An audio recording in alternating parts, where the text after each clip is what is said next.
everyone. Today I want to talk to y'all today about how to become a truck driver in 2022. So the first thing you want to do is look at your background. Look at your driving record. Do you have a DUI on there? Because if you do, you probably have to do a SET program before any company will even hire you. How is your driving record? Do you have anything about reckless driving on your definitely hinder you from starting the process? And then you want to look at your personality. Can you drive 9 hours a day? If you cannot drive 9 hours a day, at least 9 hours a day, then this might not be the career for you, because the name of the game is driving. Unless you're going to be at a company like Cisco where you're going to be unloading, then sure, you might not be driving 9 hours a day, but you are going to be working harder. Also, let's talk about finances. I know a lot of people go to get your CDL because you might have been homeless, you might have been broke. Like, okay, I can get me some food, I can get me a place to stay, I can start making at least $60,000 a year after I get this, or $70,000 a year after I get this license. But I would recommend having at least $2,500 saved up, because like if you're not in a dire need to be a truck driver like right now, I would say have $2,500 saved up, because when you first start, you are going to be making pennies. Like if you were at a point in your life where you might have been making already over $1,000 a week, I would say have at least $2,500 saved up, because you're not going to be making what you used to make. A lot of companies pay about $600 a week for training, and then when you first get out of training and you are a solo driver now, starting out, you might only make $1,000 a week, and that's better than when I started. It was like $700, and it was a big old culture shock to me, because I was used to making $1,200. Yeah, I was used to making $1,200, so it was a big culture shock to me. Like, they gotta realize everybody did not come out here after being broke. So yeah. Also, have your family prepared. If you have small children, you gotta think about, are they really gonna be able to not have you tucking them in bed all night? If you're a married man, is your wife gonna be able to have you not being able to, y'all had that compassionate romantic time at night, every night? Now she might only be able to see you 3 days or like 6 days out the month, when she might have been seeing you 30 days out the month. Be able to not be home for 3 weeks at a time, because a lot of people will sit up there in that truck and start thinking like, dang, I'm really not at home, I can't do this, how is this going to work? Like, it just be like that. But you got to really think about your why. Why are you doing this? Are you going to retire a truck driver? Are you going to retire a company driver? Are you going to retire your own operator? Are you going to be retiring a trucking? Are you going to be retire as a dispatcher? Are you going to start your own trucking school once you get your bread up? Because it is a lot on your mental. Yeah, it's a lot on your mental. It's a lot on your mental being stuck up in the truck. Like, it's different if you were driving a bus and then they provide lodging for you at a hotel every night. That's nothing. But being in a truck, all you doing is getting out, going to the shipper and receiver. Now, if you're smart, you're gonna get out, take a walk and stuff like that. But yeah, get out. So that is a tip. Get out that truck so it will keep your mind up. And like I said, always have your why. Always have your faith. Also, think you can be washing up at the truck stop now if you're an over-the-road driver or a regional driver. Can you wash up at a truck stop? Are you gonna be okay? And also, don't forget to bring your flip-flops, and do not use the washcloths, because that's not smart. You don't know what they did with that. A lot of drivers put that shit on the floor and wipe the floor with that, and who knows if they're actually cleaning that stuff well or not. Okay. Also, you gotta know that you will be irritated sometimes.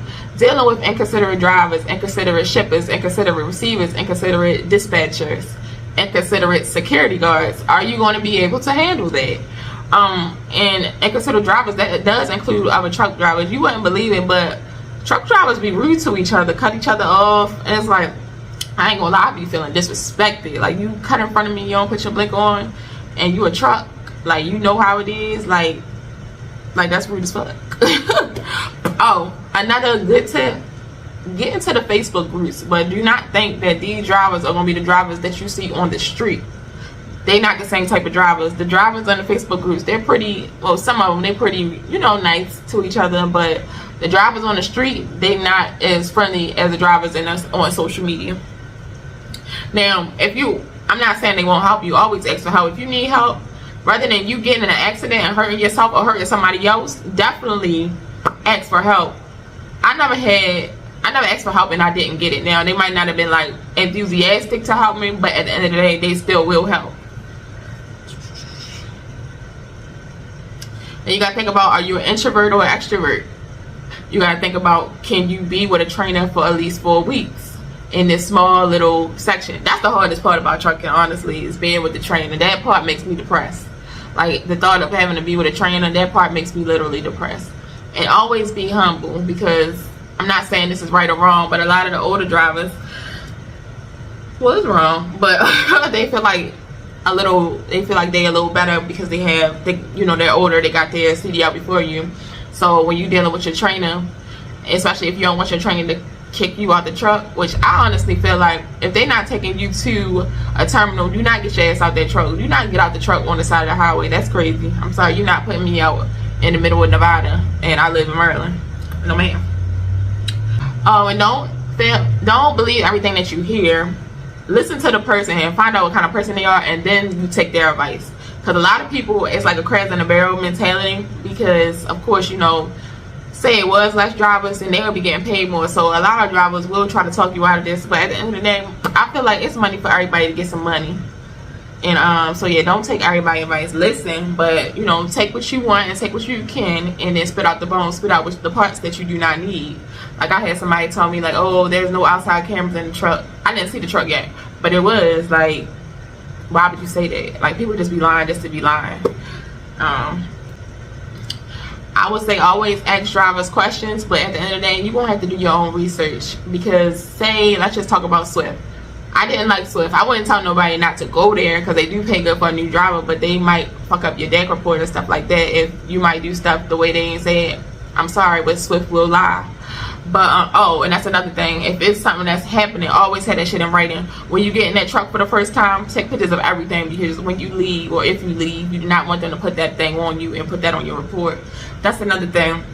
I know trucking is different from any other career. Like, when they say that shit is true, because say you leave a company, trucking companies, they can lie and put shit on your DAC report, and it's really nothing that you can do about it unless you want to go get a lawyer. Then sure, I mean, you can contact the FMCSA and see if they can get it off. You can contact Driver IQ directly, try to get it off. You can contact Hire Right directly and try to get it off. But most of the time they say that the company is the only one, like, they can't make you take it off. The company is going to have to do that. So your best bet would be getting a lawyer, because they get sued all the time. They damn sure ain't trying to get sued for something small as one driver. Yeah. If it's a company that's in your state, and what I was about to say was, don't believe everything that you hear. Like, how people be like, oh no, you have to have 2 years to get to go local. That's definitely not true. Just because they didn't take the time to research it, or that might have been happening back then, that's not true for right now. You can definitely, straight out of school, get a local job. I'm not saying that you might not have to go on training over the road, but you definitely can get a local job. It's a company in Maryland, NFI, on the Lido account, it's local. Like, you don't have to go on the road, period. So yeah, you can definitely find a local job. So don't, or like Central Transport. Now, that Central Transport ain't the best company. Or FedEx. I don't care if you want to go over the road, local, whatever. If you can get in FedEx, that's the best company that you want to go to. FedEx is top tier in transportation industry, unless you're gonna go to Walmart. Everybody love Walmart. Some people don't like it because of the cameras, the uniforms. They don't want to be, it's like basically like a robot. But if they paying you $100 to $120 your first year there, it's something to think about. If you want to go to a local company, I would suggest that you go to the yard and find a driver there and ask them, like, how you like this company? Like, is it cool? But in the first year, you don't want to ask somebody that's 3 years in. Y'all not going to be getting paid the same, and y'all not going to be getting treated the same. I had to learn that the hard way. Also, this is the most important thing when starting a new job. Do not believe the recruiter. The recruiter does not care about you. Nobody in this trucking industry cares about you but yourself and your family. Don't believe the recruiter. They will tell you anything. They tell you if you make it $3,000 a week, yeah, it's going to make it $800 a week. What you want to do is get it in writing, find out how much you're going to be getting paid per mile, and then the average miles of a new driver. And then that's how you get your calculations of, where you, like, what you're going to be making. Don't believe the recruiter telling what you're going to be making $3,000 a week as a company driver. Now, in certain scenarios, you might can find a company that you make $2,000 or $2,200, but most of the time that ain't the case. Oh, we coming out here to make money, so most of the time, yeah, you might write down a couple companies. Say if you are thinking about mega couriers, which I strongly go against that. Honestly, right now, how I'm feeling, private fleet or nothing. After this, I'm in a private fleet now. I just started a private fleet. I would say private fleet or nothing. Like, no mega courier, nothing. Not even a small company. Private fleet or nothing. Like I said, get in Walmart if you can. Get in FedEx if you can. Private fleet or nothing. Like, you're going to get treated the best at a private fleet. I know they say small companies pay you the best or whatever. Private fleet, listen to me. Private fleet or nothing. Oh, and as a new driver, if you do not know what the Smith system is, the Smith system will get you out of a lot of trouble.